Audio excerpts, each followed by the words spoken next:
حضرت عائشہ صدیقہ رضی اللہ تعالی عنہا سے کسی نے پوچھا تھا صحابہ کرام علیہم رضوان میں سے کہ اماں جی نبی پاک کے اخلاق کس طرح کے تھے؟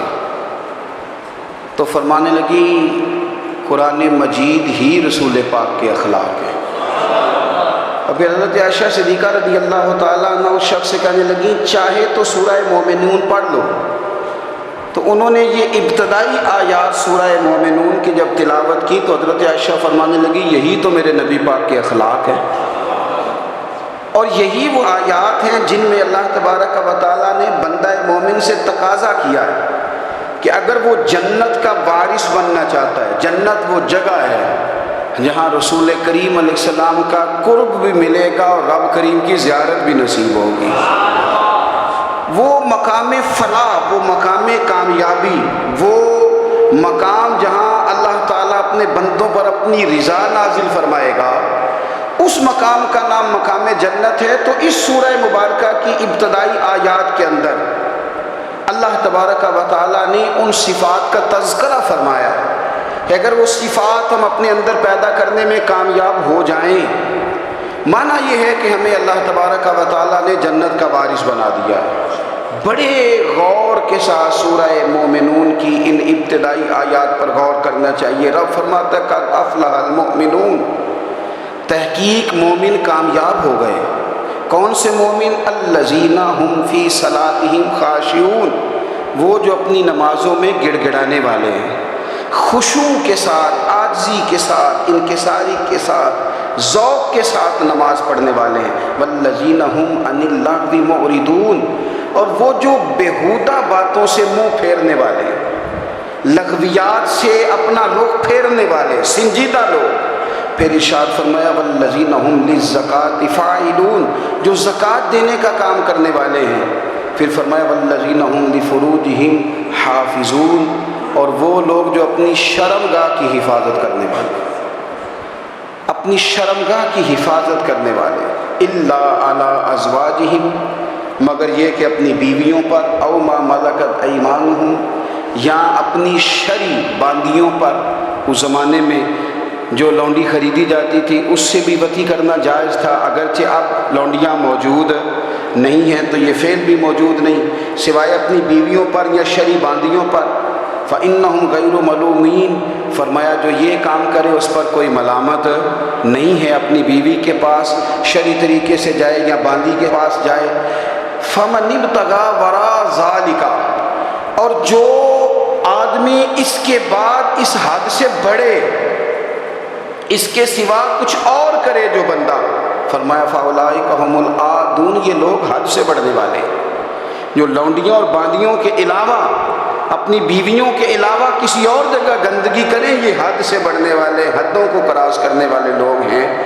پھر ارشاد فرمایا والذین هم لأماناتہم وعہدہم راعون، اور وہ جو اپنی امانتوں اور اپنے وعدوں کی رعایت کرتے ہیں، امانتیں ادا کرتے ہیں، وعدے پورے کرتے ہیں۔ اور وہ لوگ جو اپنی نمازوں کی حفاظت کرنے والے ہیں، جن میں یہ خوبیاں آ گئیں، میرا رب فرماتا ہے نماز میں خشوع وضو حاصل ہو گیا، فضولیات سے بچ گئے، زکوٰۃ ادا کرنے والے بن گئے، شرمگاہ کی حفاظت کرنے والے بن گئے، امانتیں عہد پورے کرنے والے بن گئے، اپنی نمازوں کے محافظ ہو گئے۔ اللہ اکبر، قربان جائیں۔ مالک فرماتا ہے اولئک هم الوارثون، یہی لوگ تو وارث ہیں۔ یا اللہ کس چیز کے؟ فرمایا الذین یرثون الفردوس، یہ لوگ جنت کے وارث ہیں، یہ جنت کے وارث ہیں یہ لوگ۔ ہم فیہا خالدون، اور فردوس سے، جنت سے نکالے نہیں جائیں گے، ہمیشہ ہی جنت میں رہیں گے۔ یہ آیات اللہ کا مطالبہ بھی ہے، یہ آیات صحابہ، اہل بیت، اولیاء اللہ، ان تمام کی سیرت کا عکس بھی ہے۔ اور سب سے بڑھ کر سیدہ عائشہ صدیقہ فرماتی ہیں یہی تو آیات ہیں جنہیں اچھی طرح سمجھ لو گے تو تمہیں مدینے والے کے اخلاق بھی سمجھ میں آ جائے، حضور کے اخلاق بھی تمہیں سمجھ میں آئے۔ بڑے غور کے ساتھ سورہ مومنون کی ان ابتدائی آیات پر غور کرنا چاہیے۔ رب فرماتا ہے قد افلح المؤمنون، تحقیق مومن کامیاب ہو گئے۔ کون سے مومن؟ الذین هم فی صلاتہم خاشعون، وہ جو اپنی نمازوں میں گڑ گڑانے والے ہیں، خشوع کے ساتھ، عاجزی کے ساتھ، انکساری کے ساتھ، ذوق کے ساتھ نماز پڑھنے والے ہیں۔ دیکھیں قرآن نے یہ نہیں کہا شروع میں کہ وہ لوگ اپنی نماز پابندی سے پڑھتے ہیں، بلکہ فرمایا وہ نمازوں میں عاجزی کرتے ہیں، وہ نماز میں خشوع کرتے ہیں، خضوع کرتے ہیں۔ نماز ہم بھی پڑھتے ہیں، ڈھیر سارے لوگ ہیں جن کا یہ مطالبہ ہے کہ میرا نماز میں دل ہی نہیں لگتا۔ پہلی بات تو یہ ہے کہ دل نہ بھی لگے تو نماز پھر بھی پڑھنی ہے، اور دوسری بات یہ ہے کہ دل لگانے کو بھی تو کچھ انسان کے پاس چیزیں ہونی چاہیے نا، کوئی ضروریات ہوتی ہیں۔ سب سے پہلی بات یہ کہ مسئلہ نماز کا نہیں، مسئلہ اہمیت کا ہے۔ آپ نے اللہ تبارک و تعالیٰ کی ذات کی، رب کریم کے جلالت کی جتنی زیادہ اہمیت اپنے دل میں محسوس کر لی، اتنا ہی نماز کی طرف توجہ آپ کی بڑھ جائے گی۔ آپ سادی سی مثال ہے، غور کر لیں، جتنا آپ اپنے استاد کو پروٹوکول دیتے ہیں، جتنی عزت کرتے ہیں، اتنا ہی وقت پہ آپ ان کے پاس پہنچ بھی جاتے ہیں۔ اگر آپ کے دل میں اہمیت نہیں ہے تو آپ ٹال دیں گے، اور جس استاد کی اہمیت ہے اس کے فون کی گھنٹی بجتے ہی فون بھی اٹھایا جائے گا، اور بات پوری مکمل بھی نہیں ہوگی تو کہا جائے گا جیسے آپ کہیں گے، اور جو وقت وہ دیں گے ان سے 10 منٹ پہلے پہنچنے کی کوشش بھی کی جائے گی۔ بس سمجھ لیں دل لگنے نہ لگنے کا مسئلہ نہیں، اہمیت کا مسئلہ ہے۔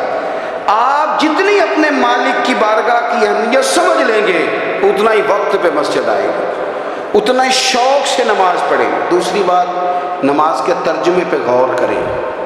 آپ یقین کریں اگر نماز کا ترجمہ ہمیں آ جائے نا تو ہمیں تو یوں لگے کہ ہم تو اپنے مالک کی بارگاہ میں عرض و معروض کرنے حاضر ہوئے ہیں۔ یہ سورہ فاتحہ ہی دیکھ لیں آپ، حضور فرماتے ہیں، رب فرماتا ہے سورۃ فاتحہ آدھی میری ہے آدھی میرے بندے کی ہے۔ جب اس نے کہا الحمدللہ رب العالمین الرحمن الرحیم مالک یوم الدین ایاک نعبد و ایاک نستعین، جب یہاں تک وہ لفظ کہتا ہے تو یہ حصہ میرا تھا، اس نے اپنے رب کی تعریف کی، اور جب کہا نا اس نے اہدنا الصراط المستقیم، اب بندے نے التجائیں شروع کر دی۔ اس نے کہا کہ مالک بھی تو ہے، رحمان بھی تو ہے، رحیم بھی تو ہے، عبادت بھی تیری کرتے ہیں تو مدد بھی تو تجھی سے مانگنی ہے، اب مہربانی فرمانا اہدنا الصراط المستقیم، ہمیں سیدھا راستہ دکھا دے، صراط الذین انعمت علیہم، ان لوگوں کا راستہ دکھانا جن پر تو نے انعام کیا ہے، غیر المغضوب علیہم ولا الضالین، ان کے راستے پہ نہ چلانا ان پر تیرا غضب ہوا، جو گمراہ ہو گئے ان کے راستے۔ تو نماز میں جب ترجمے پر آپ کا غور ہوتا ہے تو آپ کا تو دل خود بخود لگ جاتا ہے، شوق بڑھ جاتا ہے آپ کا۔ تو اتنی چیزیں ہم زندگی میں یاد کرتے ہیں، تو اگر ترجمہ بھی نماز کا یاد کر لیں اور پھر شوق سے پڑھیں تو آپ یقین کریں طبیعت کھینچی چلی آئے گی۔ ہمارے ہاں کچھ لوگ نماز پڑھتے ہیں پر بڑی لاپرواہی سے پڑھتے ہیں، کبھی ادھر دیکھتے ہیں کبھی ادھر دیکھتے ہیں، کبھی بال سہلاتے ہیں۔ وہ میں نے دیکھا ہے سجدے جا رہے ہیں تو سیانے سیانے بندے کبھی کپڑے کو چھیڑ رہے ہیں کبھی جگہ کو چھیڑ رہے ہیں۔ میرے نبی کریم صلی اللہ تعالیٰ علیہ وسلم نے فرمایا ان لوگوں کا کیا حال ہے جو اپنی نماز میں نظریں آسمان کی طرف اٹھاتے ہیں، رکوع سے اٹھے تو اوپر دیکھنا شروع کر دیا، کیا حال ہے ان کا۔ اور پھر حضور نے ایک موقع پر تو سختی فرمائی، فرمایا جو نماز پڑھتے اپنی نظریں آسمان کی طرف اٹھاتا ہے وہ باز آ جائے، ورنہ ایسا نہ ہو کہ رب اس کی آنکھیں ہی چھین لے، باز آ جائے اس کام سے۔ خشوع کے ساتھ نماز پڑھے، عاجزی کے ساتھ نماز پڑھے، اس کا دل لگا ہوا ہو نماز کے اندر۔ میرے نبی پاک صلی اللہ تعالیٰ علیہ وآلہ وسلم کے غلام حضرت انس بن مالک رضی اللہ تعالیٰ عنہ فرماتے ہیں کہ رسول پاک صلی اللہ علیہ وسلم نے مجھ سے فرمایا تھا کہ بیٹے نماز میں ادھر ادھر دیکھنے سے بچو، کیونکہ فرمایا نماز میں ادھر ادھر توجہ کرنا یہ بندے کو ہلاک کر دیتا ہے، ہلاکت ہے اس میں اگر تم نے ادھر ادھر توجہ کی۔ نماز تم مالک کی بارگاہ میں کھڑے ہو اور تم دیکھ ادھر ادھر رہے ہو، تو ایک تو نماز عاجزی کے ساتھ۔ پھر فرمایا والذین ہم عن اللغو معرضون، وہ لوگ جو فضول باتوں سے، لغویات سے اپنا منہ پھیر لیتے ہیں، فضولیات سے۔ ہمارے ہاں نا بہت سارے لوگ ایسے ہیں جو بلا وجہ ان چیزوں میں دلچسپی لیتے ہیں جو ان کے مطلب کی نہیں ہے، ان کے مطلب کی مطلب آپ کسی سے ملنے کہتے کیا حال ہے؟ ٹھیک ہے جی۔ بچوں کا کیا حال ہے؟ ٹھیک ہے۔ بچے کتنے ہیں؟ تو بھئی آپ کو جب پتہ ہی نہیں تھا کتنے ہیں تو حال کیوں پوچھا آپ نے؟ آپ کرتے کیا ہیں؟ آپ کا بڑا بھائی کیا کرتا ہے؟ چھوٹا بھائی کیا کرتا ہے؟ ابا جی کیا کرتے ہیں؟ بھئی آپ کے مطلب کی بات نہیں، آپ مطلب کی مقصد کی بات کریں، بے مقصد باتوں میں الجھنے کی ضرورت نہیں ہے۔ دیکھیں، اپنا ادارہ میں چلاتا ہوں، اپنا گھر آپ چلاتے ہیں، اپنی ڈیوٹی آپ کرتے ہیں، آپ کو زیادہ بہتر پتہ ہے کہ آپ اپنا گھر کیسے چلا رہے ہیں، مجھے زیادہ بہتر پتہ ہے کہ میں مدرسہ مسجد، مجھے زیادہ بہتر پتہ ہے اس کے اندر کون سی اصطلاح کس طرح کرنی ہے، یہ مجھ سے زیادہ بہتر کوئی بندہ جانتا نہیں۔ اب ہم کیا کرتے ہیں، جب ہم دوسرے کے کام میں مداخلت کرتے ہیں تو دو نقصان ہوتے ہیں، ایک تو اس کے ساتھ ہمارا رائے کا اختلاف ہو جاتا ہے، اور دوسرا ہمارے اپنے بہت سارے کام رہ جاتے ہیں، کیونکہ ہماری توجہ ہی دوسرے کی جانب تھی، اپنے بڑے سارے کام رہ جاتے ہیں۔ اس لیے بہت ساری ایسی چیزیں ہیں جن میں بلا وجہ کوئی مقصد نہیں۔ ہم پرانے لوگوں سے باتیں سنا کرتے تھے، ہمارے بزرگ کہا کرتے تھے جڑے پنڈ جانا نہیں، جڑے پنڈ جانا نہیں وہ راہ پوچھنے دی کی لغویات میں نہ الجھے، فضولیات میں نہ الجھے، یعنی ٹو میں رہنا، ٹو میں۔ آپ یقین کریں میں نے پرسنلی طور پہ اس چیز کو محسوس کیا ہے کہ ہمارے بہت سارے اہم حقوق صرف اس لیے مس ہوتے ہیں کہ ہماری اپنے سے زیادہ توجہ سامنے والے پہ ہوتی ہے، سامنے والے۔ میں نے دیکھا بڑے بڑے عجیب سوال اور بڑے بڑے انوکھے سوال، مطلب یہ کہ اتنی لمبی چوڑی، اور لوگوں کو بڑا پتہ ہوتا ہے یہ فلاں آدمی جو ہے اس کے بچے کتنے ہیں، وہ بیاہ کہاں پہ، کس کس علاقے میں ان کی شادیاں ہوئی ہیں۔ اتنی تفصیلات کی ہمیں ضرورت نہیں ہے، ہم سے تو ہمارے بارے میں پوچھا جائے گا، تو ہمیں اپنا معاملہ بڑا صاف ستھرا۔ دیکھیں کیا سونی بات کی مدینے والے رسول، قربان جائیں حضور کے جملوں پر۔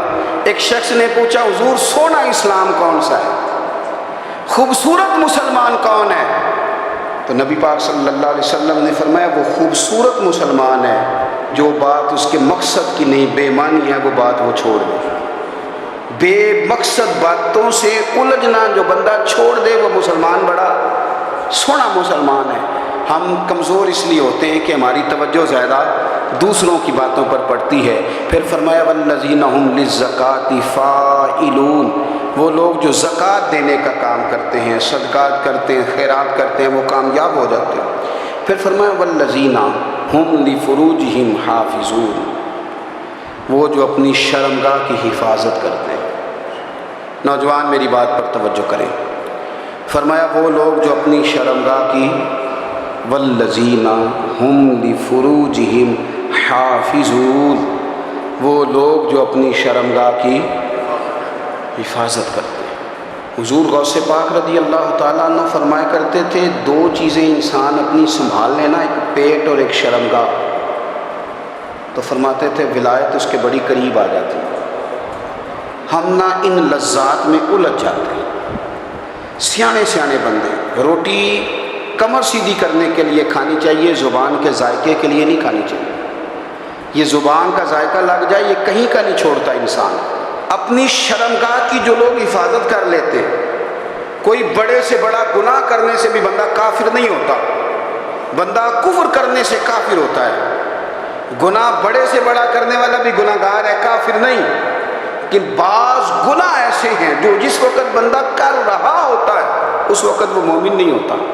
میرے نبی کریم صلی اللہ تعالیٰ علیہ وسلم نے فرمایا جب کوئی شرابی شراب پیتا ہے اس وقت مومن نہیں ہوتا، جب کوئی چور چوری کرتا ہے تو اس وقت مومن نہیں ہوتا، اور جب کوئی زانی زنا کرتا ہے تو تب وہ مومن نہیں ہوتا۔ اتنی دیر کے لیے اس کے دل سے ایمان نکال لیا جاتا ہے۔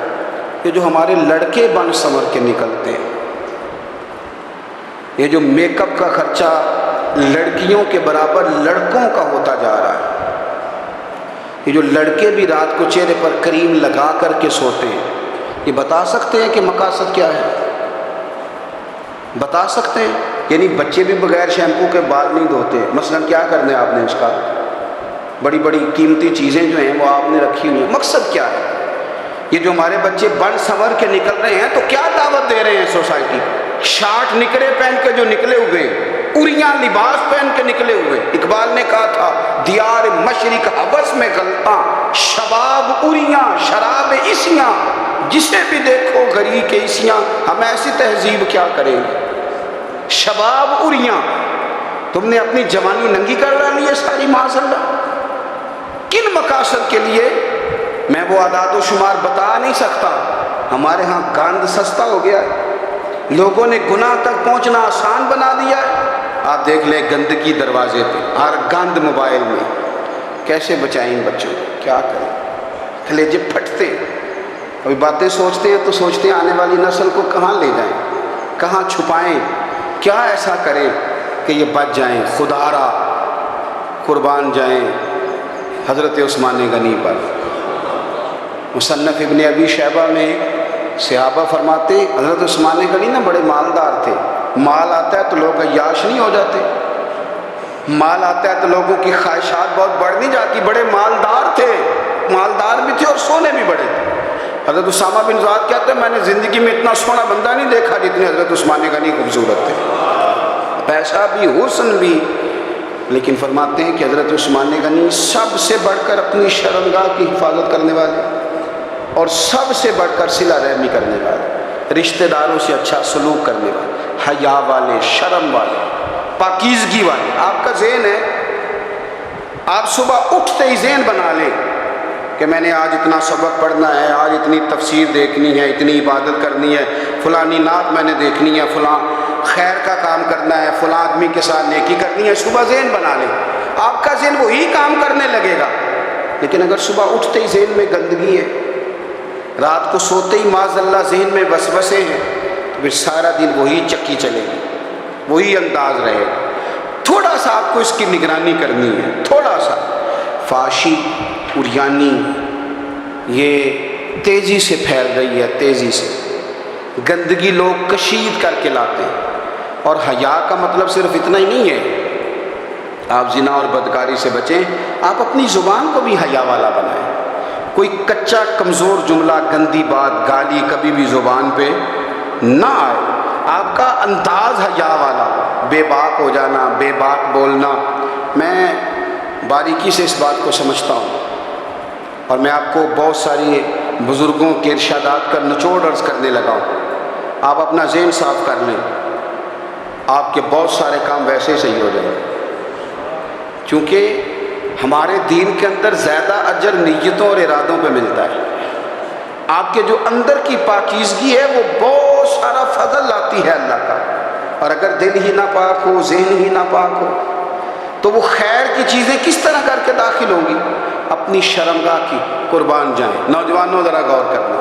میرے نبی کریم صلی اللہ تعالیٰ علیہ وسلم کے بارے میں حضرت عائشہ صدیقہ فرماتی ہیں کہ عرب کی کواری لڑکیاں بڑی حیا والی ہوتی تھیں، لیکن اللہ کے پیارے رسول صلی اللہ علیہ وسلم عرب کی کواری لڑکیوں سے بھی بڑھ کر حیا والے تھے.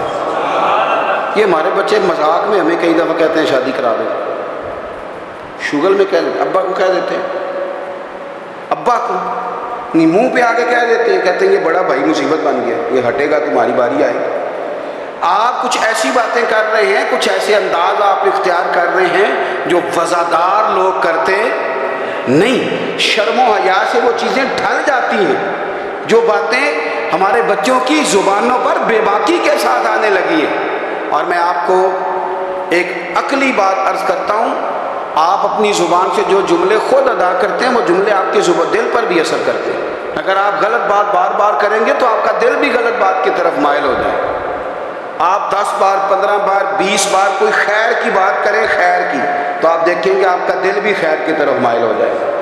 آپ خیر کی باتوں پر اپنے آپ کو لائیں، اچھی باتوں پر اپنی توجہ لائیں، آپ کا دل بھی اچھائی کی طرف مائل ہو جائے گا. کفل کا ایک واقعہ ترمذی میں ملتا ہے. ایک شخص کفل نام کا تھا بنی اسرائیل میں. ایک عورت مجبور تھی، اس کے بچے بھوکے تھے، تو کفل نے اسے مائل کر لیا کہ تو میرے ساتھ گناہ کرے گی تو پھر میں تیرے بچوں کی روٹی تجھے دوں گا. تو وہ عورت پہلے تو بیچاری نہ مانی، لیکن بچوں کی بھوک دیکھ کے مجبور ہو گئی. جب کفل کے قریب گئی نا وہ عورت، اس نے دروازے سارے بند کر لیے. ترمذی شریف میں اس کا واقعہ موجود ہے. چاروں جانب سے بند ہو گیا سارا کچھ. لیکن جب وہ کفل کہتا ہے میں اس بی بی کے پاس جانے لگا تو عورت کا وجود کانپتا تھا. جس بندے کو گناہ کی طرف جاتے اس کی طبیعت میں ہیجان پیدا ہو تو مانا یہ ہے کہ ابھی ذہن پورا غلیظ نہیں ہوا, ابھی طبیعت پوری گندی نہیں ہوئی, ابھی ایمان کی بہت ساری قسمیں موجود ہیں, عورت کا وجود کانپتا ہے. تو کفل کہتے ہیں کہ میں نے اسے کہا کہ سارے دروازے بند ہیں, اب ڈرتی کیوں ہے؟ تو کہنے لگی ڈرتی اس لیے ہوں کہ سارے دروازے بند نہیں ہوتے, ایک دروازہ کھلا ہے اور وہ دروازہ رب قدیر کا دروازہ ہے, اسے کیسے بند کیا جا سکتا؟ تو کہتے ہیں جب اس نے یہ لفظ کہے تو مجھ پر بھی بات کا اثر ہوا, مجھ پر. تو میں نے کہا کہ اگر تو عورت ہو کہ رب سے اتنا ڈرتی ہے تو مجھے تو اس نے مرد بنایا ہے, تو مرد تو ہوتا ہی وہ ہے جو اپنے آپ پر کنٹرول کر سکے. تو اب نہ معاملہ آگے جائے گا, اب یہاں بات رکے گی نہیں, جا میں تجھے آزاد کرتا ہوں. عورت گئی, اس نے توبہ کی کفل نے, اور رات رو کے کہنے لگا مالک آج میں نے توبہ کی ہے تو میرے اوپر مہربانی کرنا, میری توبہ ٹوٹنے نہ پائے. رات اس نے توبہ کی, رات ہی انتقال ہو گیا. لوگوں کو پتا تھا بڑا بے حیا ہے, بد کردار ہے, گناہ گار ہے, شاید لوگ اس کا چہرہ دیکھنے بھی نہ جاتے, پر مالک کریم ہے نا. حضور فرماتے ہیں سویرے اس کے دروازے پہ لکھ دیا اللہ نے, لوگوں رب نے کفل کے سارے گناہ معاف کر دیے, اس کے دروازے پہ لکھ دیا گیا. جب آپ اپنی حفاظت کرنا چاہتے ہیں تو اللہ پھر اسباب بھی پیدا کر دیتا ہے. اپنی شرمگاہ کی, اپنی نظر کی آپ خوب حفاظت کریں. اور میں آپ کو ایک بات عرض کروں, ایک بندے کے باحیا ہو جانے سے نا, ایک بندے کے ٹھیک ہو جانے سے اس کے دائیں بائیں بے شمار لوگ ٹھیک ہو جاتے ہیں.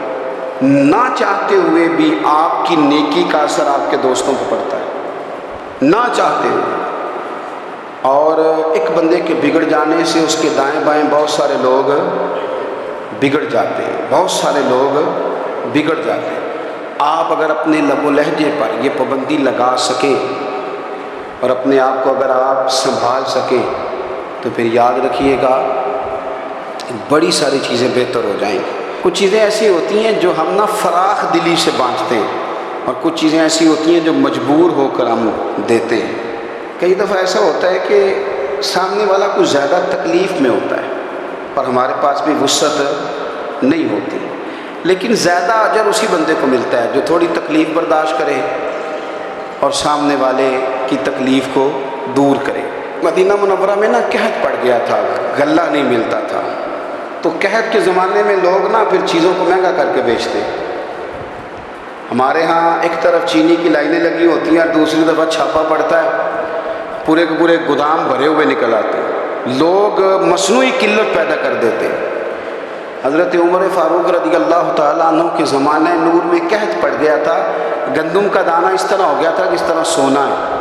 سیدنا عثمان غنی رضی اللہ تعالیٰ عنہ کے نا بہت سارے اونٹ غلے کے بھرے ہوئے مصر سے آئے, اور لگتا جو ہے کہ وہ شخص آپ ہی کو غلہ دیتا تھا, کسی اور کو دیتا بھی نہیں تھا, جو اونٹ بھر کے اس نے لیے.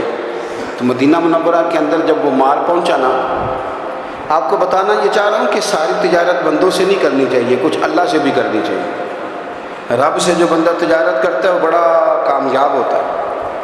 وہ غلے سے بھرے ہوئے اونٹ آپ کے پہنچ گئے تو تاجر آئے, انہوں نے آگے کہا عثمان ہم کھول کے نہیں دیکھتے کہ اندر مٹی ہے کہ سونا ہے, اور یہ بھی نہیں پوچھتے آپ نے کتنے کا خریدا, آپ کی زبان پر اعتبار ہے, آپ نے جتنے کا مال لیا ہے نا ہم ڈبل دیتے ہیں, آپ ہمیں دے دیں. آپ فرمانے لگے نہیں مجھے زیادہ نفع ملتا ہے.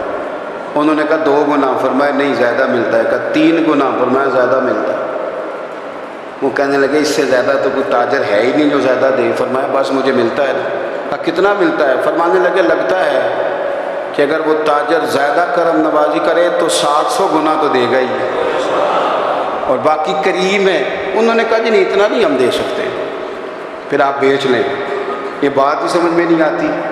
لوگ چلے گئے تو حضرت عثمان غنی مال اٹھا کے مسجد کے دروازے پہ لے گئے, جا کے کہنے لگے اے عمر اعلان کر دیں جس غریب کو گندم کی ضرورت ہے, آسانی کے دور میں نہیں دقت کے دور میں, جب لوگوں کو مل نہیں رہی چیز, جس کو ضرورت ہے وہ آئے اور آ کے لے جائے۔ جب جناب عثمان غنی کے اس غلے کا اعلان ہوا تو تاجروں کو اب مسئلہ سمجھ میں آیا کہ یہ 700 گنا کو بندہ نہیں دے رہا، یہ رب کریم عطا فرما رہا ہے۔ میرے عزیز، کچھ سودے رب کے ساتھ بھی کریں۔ اگر کوئی بڑا ضرورت مند دروازے پہ آ جائے نا تو پھر اپنا نفع نقصان نہیں سوچنا، پھر تو رب کے ساتھ تجارت کرنی ہے۔ ضرورت مند کی ضرورت کا لحاظ کرنا، یہ نہ مسلمانوں کے ایک دوسرے کے قریب کرے گا۔ ہم کون ہوتے ہیں کسی کی حاجت پوری کرنے والے، ضرورت پوری کرنے والے؟ کرنے والا تو اللہ ہے۔ تو اگر رب ہمیں کبھی وسیلہ بنائے، ذریعہ بنائے، تو پھر ہمیں ذرا نا خوش دلی سے بننا چاہیے، ذوق اور شوق سے بننا چاہیے، پھر ہمیں کمزور نہیں پڑنا۔